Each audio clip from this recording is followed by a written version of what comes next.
Lá nessa aula nós vamos falar sobre organização esportiva formadora do atleta, né, da Lei Geral do Esporte, a partir do artigo 99, tá bom?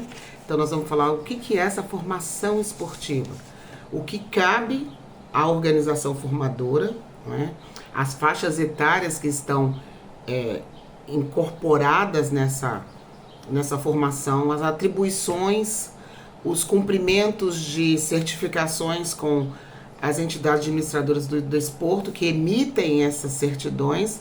No caso, a gente está falando de federação e de confederação. E também o percentual que cada organização esportiva formadora, quando ela cumpre, né, ela terá direito subsequentemente a todas as transações do atleta o resto da vida, percentualmente ao tempo que ela conseguiu comprovar que era formadora, ok? Então vamos lá? Bom, o artigo 99, ele trata do que é uma organização esportiva formadora e define que a partir dos 16 anos, essa organização esportiva formadora, que eu vou começar a chamar de clube, para poder facilitar, para não ficar essa palavra, esse monte de palavras junto. O que esse clube terá, define que esse clube terá prioridade quando esse atleta em formação fizer 16 anos. Esse clube que garantiu essa formação, ele tem a prioridade do primeiro contrato especial de trabalho desse atleta, tá bom? É lógico que ele tem a prioridade e esse contrato ele tem que acontecer com o clube que ele está em formação? Não, pode não acontecer com o clube que ele está em formação. Aí é uma escolha do atleta, né?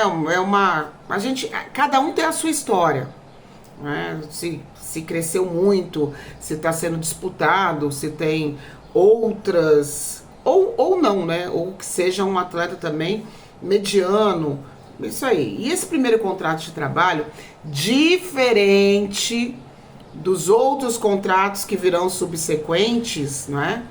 Que podem ser de 3 meses a 5 anos, que nós já estudamos isso em capítulo anterior, mas diferente, esse primeiro contrato especial de trabalho, ele não pode ultrapassar 3 anos. Então, o primeiro contrato é 3 anos, ok? E aí esse clube, essa entidade formadora, o que ele tem que garantir, que ele tem que fazer para poder ser certificado de ser formador do atleta? O que é interessante, gente, vamos pensar. Pô, mas esses clubes investem em muitos atletas, gastam muito com esses atletas, como é que isso pode ser vantajoso? Pensa, investe num 100, tira 1, 2, que cobre tudo o que investiu nesse 100 dá sobra, tá? Por isso que os grandes clubes, quando era a Lei Pelé e houve uma alteração em 2013, que começou a garantir esse percentual vitalício do clube formador, e agora na Lei Geral do Esporte também essa garantia até aumentou a faixa etária e um percentual também, ele foi estendido. Os clubes estão investindo na base, investem para a sua própria base e investem também em atletas que vão compor a sua equipe profissional grande, ou mesmo clubes que só focam muito na base. Vamos pensar no América Mineiro, que ele é assim, tá bom? Relembrando que a gente já falou anteriormente, eu vou fazer só a leitura. O que essa organização esportiva tem que fazer? Ela tem que fornecer aos atletas programas de treinamento nas categorias de base e complementação educacional. Ela tem que ter esse atleta inscrito na federação, né? Tá inscrito, no mínimo há 1 ano ele tem que ficar inscrito na federação pelo clube, pela organização esportiva. Comprove que o atleta em formação está inscrito em competições oficiais, que ele tem que participar de competições oficiais, ele é federado e tem que participar. Garanta ao atleta formação, assistência educacional, psicológica, médica, fisioterapeuta e odontológica, bem como alimentação, transporte e convivência familiar. Mantenha um corpo de profissionais especializados em formação técnico-esportiva, uma equipe multiprofissional, tanto na área da saúde, né? Lembrando que esses atendimentos eles não são individualizados, só em caso de necessidade, são atendimentos geralmente que acontecem em grupos, é uma rotina, né? Vamos pensar que são crianças e adolescentes, em sua maioria saudáveis, não é? Então, assim, é uma rotina que não é a miúde, não é toda hora. Então, os custos, eles não são tão altos. Mantenha, quando tiver alojamento de atletas, instalações de moradias adequadas, sobretudo quanto à alimentação, higiene, segurança e salubridade. Né? Essa questão do ninho do urubu, agora a gente teve essa semana o julgamento e deixou o Flamengo sem culpa, um absurdo. Os meninos moravam em containers, né? E a partir desse episódio, a Lei Pelé aqui, a Lei Geral dos Esportes aqui, ela vai tratar disso com muito afinco, né?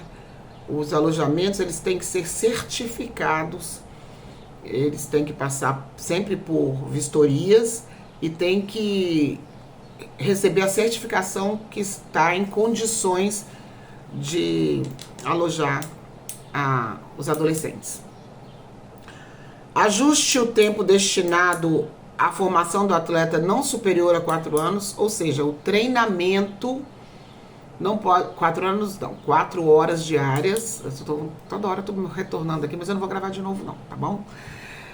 4 horas diárias. Então não pode passar de 4 horas diárias, porque o restante tem que estudar, tem reforço, tem outras atividades que tem que ser incorporadas na rotina desse atleta em formação. Assegure a formação gratuita do atleta.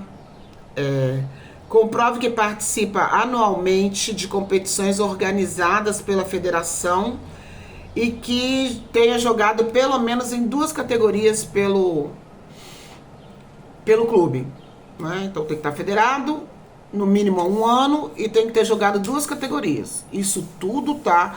Esse é um checklist para quando chegar lá na frente, né? Essa entidade de formação, esse clube formador, ele vai poder ter os direitos mediante até fazer o primeiro contrato com o atleta e depois os vitalícios das futuras transações desse atleta, tá bom?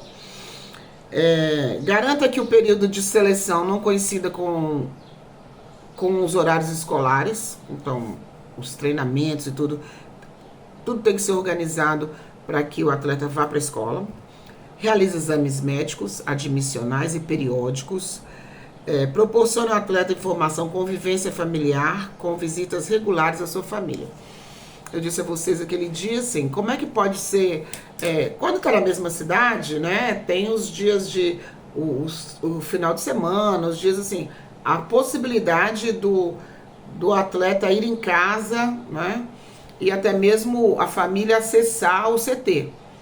Quando é uma cidade distante, o clube, essa organização esportiva, ela precisa prover passagens, né? E garantir a convivência familiar também é ter Wi-Fi disponível, acesso telefônico, tudo isso para que exista essa convivência familiar, tá bom?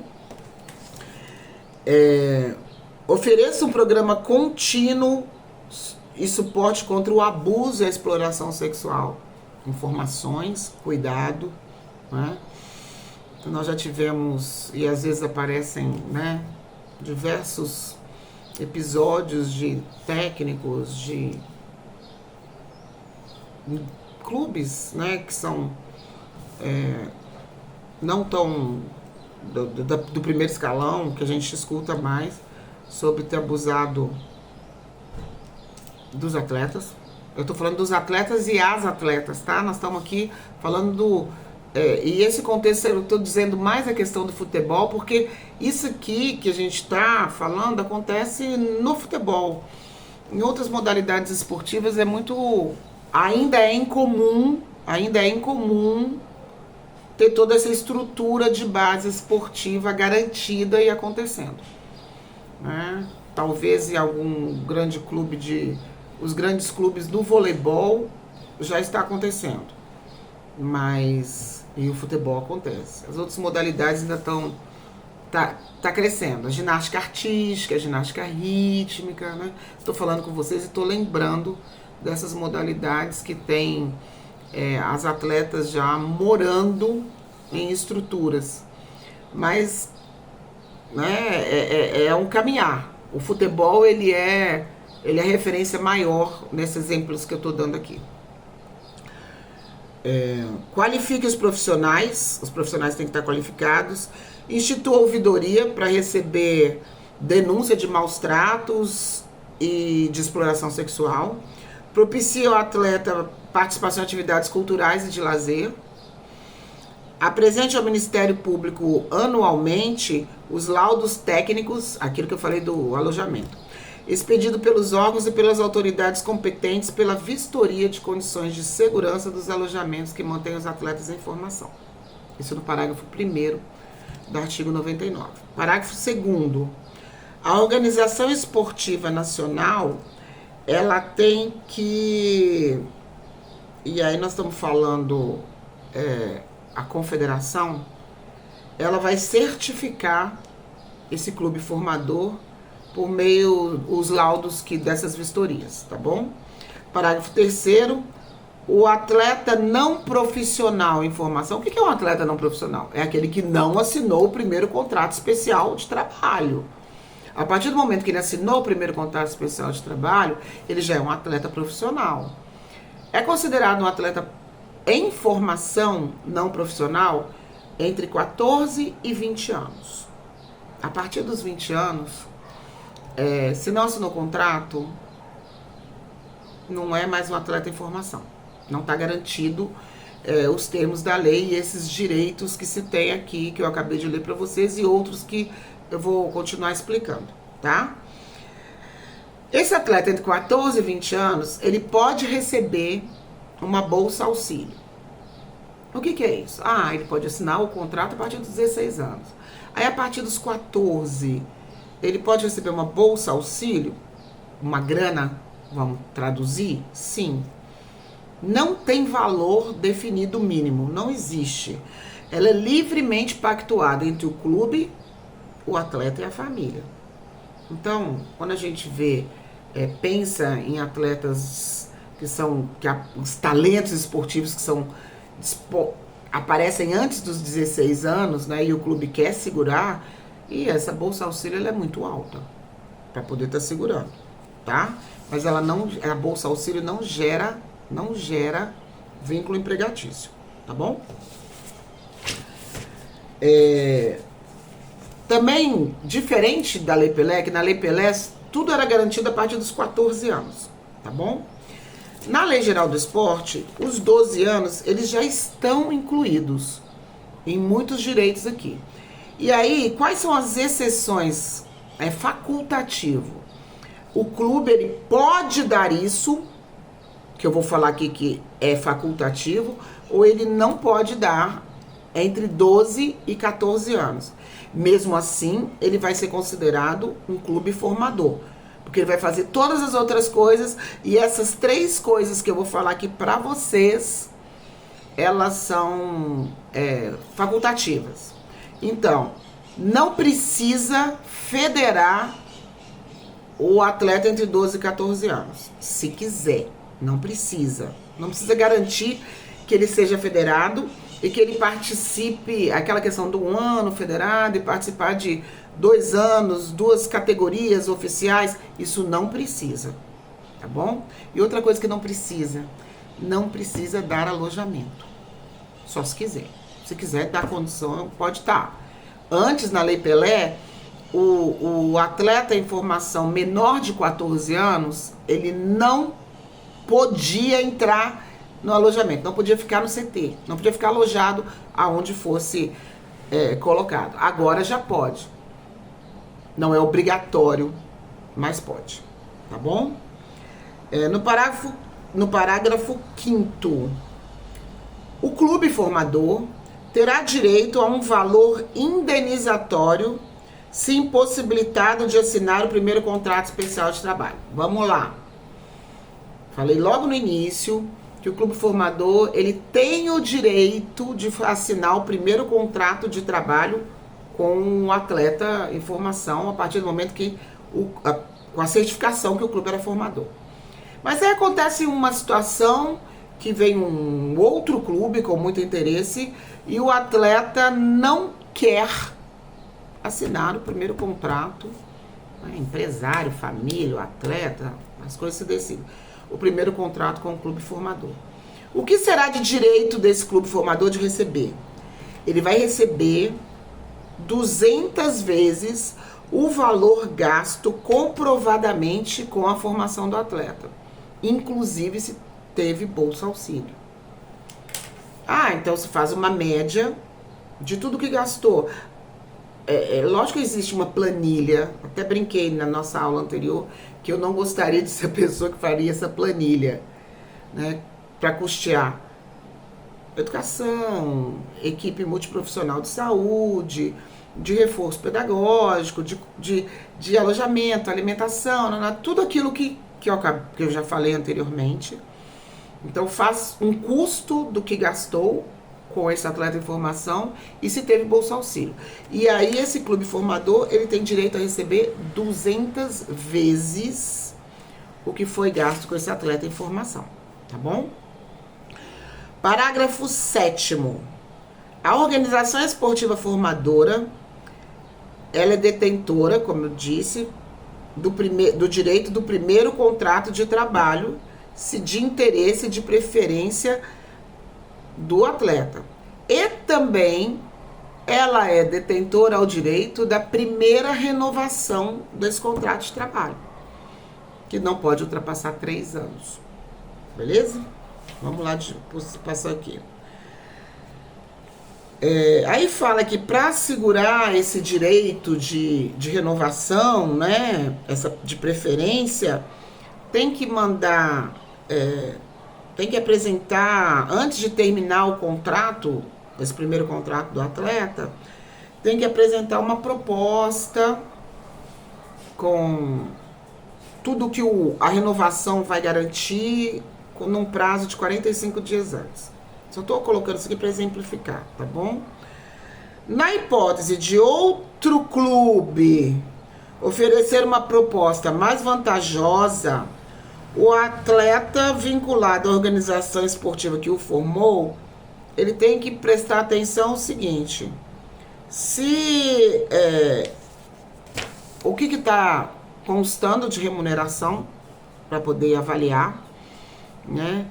Esse clube que está com interesse, ele apresenta a proposta para ser avaliada, mas no caso, isso tudo via com os prazos necessários, e aí a definição de atleta, empresário, família e até vantagens.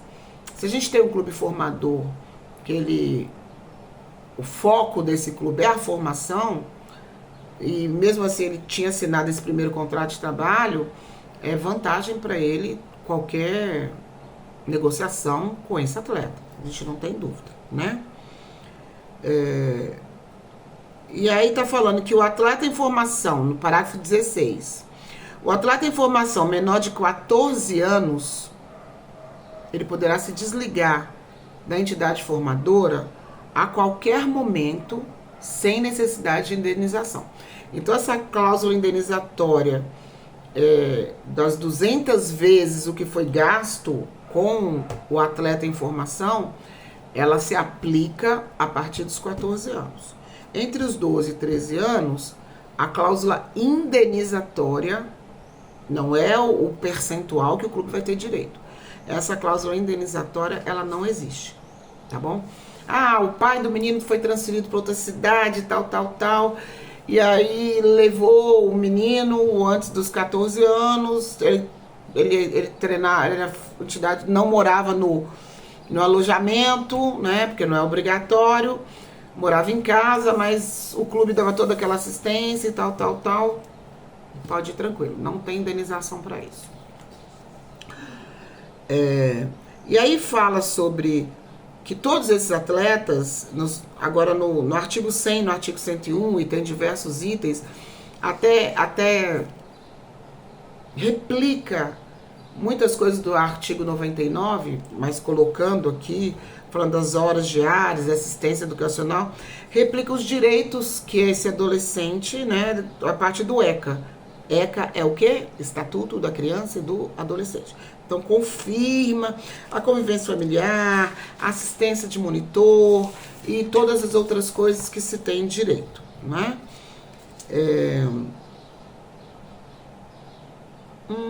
Não cumprimento, advertência, promover no prazo de 60 dias. Aí fala quando a organização esportiva ela perde a certificação de formadora, né? Ela tem até 60 dias da advertência que toma para regularizar tudo, tá bom? E depois fala de suspensão dessa organização esportiva, dos seus dirigentes, se acontecer alguma coisa em relação à criança e ao adolescente que está lá. Adolescente, né? Que a adolescência começa aos 12 anos, né? Então vou falar só adolescentes. Que está lá e não foi cumprido, ou aconteceu alguma coisa que deveria ter sido cuidada, né? E aí essa entidade, esse clube formador, ele tem a certificação dele suspensa, tá bom? Aqui tem eu achei engraçado esse nome, Mecanismos de Solidariedade na Formação Esportiva. Nada mais é do que o percentual vitalício que os clubes formadores terão mediante todas as negociações do atleta profissional, né? E aí coloca que um clube formador, ou os clubes formadores, que podem ter mais clubes nessa formação, eles têm um percentual de até 6% de tudo que acontecer na vida do atleta para frente. Se o atleta começa, então 6% se divide da seguinte maneira: 0,5% aos 12 anos, 0,5% aos 13, aos 14, aos 15, aos 16 e aos 17, 1% em cada ano. Aos 18 e aos 19, 0,5%. Ah, Rose, mas como é que se calcula isso? Bom, se calcula a partir do tempo que o menino entrou para a formação desse clube. Ah, entrou aos 13? Então, assim, que 0,5% que esse clube se ficar até os 19 sem assinar o contrato. Mas se o atleta que a gente já sabe a palavra, aos 16 vai vir o primeiro contrato dele. Tá bom? Então, a gente tem isso aí, ó. O atleta ficou, vamos pegar aquele exemplo que eu falei, dos 12 aos 13 anos, ele ficou num clube formador. Depois o pai transferiu, morava no sul, ou foi pro Nordeste, aí levou o menino e o menino entrou aos 14 num outro clube formador. Aí ficou lá 14, 15 e aos 16 assinou o contrato. Como é que fica essa história? O primeiro clube, nos próximos contratos que esse atleta fizer em transferências, esse primeiro clube formador, ele tem direito a quanto? 12, 13 anos. Ele tem direito a 1% de tudo que acontecer na vida desse atleta pra frente. O segundo clube, que ele entrou aos 14, ele tem direito a quanto? 14 e 15. Não assinou aos 16? Então ele tem direito a 2%. Então nós temos 2 clubes formadores nessa história aqui que eu quis dizer. Pode haver outras histórias. Assina o contrato aos 17 anos. E aí aumenta o quê? O clube, esse segundo clube, fica com 3% de todas as negociações que vierem. E aí, nas transações que acontecem, o próprio clube cessionário, concedente e tal, essa transferência para os clubes formadores, elas acontecem. Elas são reservadas para acontecer. E aí essa é a grande vantagem que se teve em relação a investir na base. Por quê? Porque quando se descobre um Estevão, quando se descobre um Hendrick, e outros, eu falei do Palmeiras porque são, você já sabe, né? A palmeirense aqui e tal. Mas outros, o Palmeiras, nesse exemplo, ele vai receber pro resto da vida profissional do Estevão e do Hendrick, em todas as transações, ele vai receber um percentual respectivo aos anos que esses atletas ficaram na base comprovadamente formadora do Palmeiras. Entenderam? Então, isso aqui que eu estava explicando, que é da formação. Espero que ficou bem claro, né? Vou elaborar a prova agora, né? Com esse assunto e os assuntos anteriores que nós estudamos na Lei Geral do Esporte, né? Na relação trabalho-esporte, que é do artigo 70 ao artigo 102. Esse é o nosso conteúdo da prova com consulta para terça-feira. Boa interpretação, bom estudo para todos. Até terça.